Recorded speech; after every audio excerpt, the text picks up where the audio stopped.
Programang ito ay rated SPG, striktong patnubay at gabay ng magulang ang kailangan. Malalim na nga ang gabi noong makauwi si Tanggol. Agad siyang sinalubong ng mga kaibigan niya naghihintay at nag-aalala sa kanya. Agad nilang napansin na tila sad boy na naman si Tanggol, kaya tinanong nila ito kung anong nangyari. Ayon kay Tanggol ay imbis na si David ang makita niya sa San Dimas ay ang ama niyang si Ramon Montenegro ang kanyang nakita. Dagdag pa ni Tanggol ay pinapapunta siya ni Ramon sa kanilang mansyon bukas.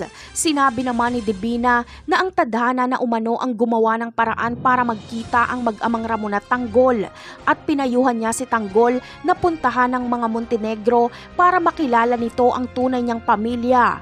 Kaya bukas ay pupunta nga si Tanggol, tuluyan ng mabubuo ang kanyang pagkatao. Kinabukasan ay excited na si Ramon at Don Julio sa pagdating ni Tanggol. Bagamat hindi sigurado si Ramon na darating si Tanggol, pero malakas ang kanyang kutob na darating ito. Agad na mamamangha si Don Julio kapag makita niya ang apo niya na si Tanggol dahil manang-mana ito kay Ramon.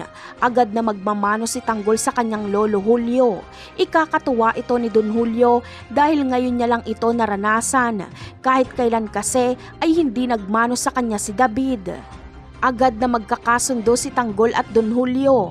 Ngunit ano kaya ang magiging kapalaran ni Marites at Tinding? Kinakailangan silang matulungan ni Tanggol na mailabas si Marites sa kulungan at mabigyan sila ng bagong matitirahan na hindi alam ni Rigor.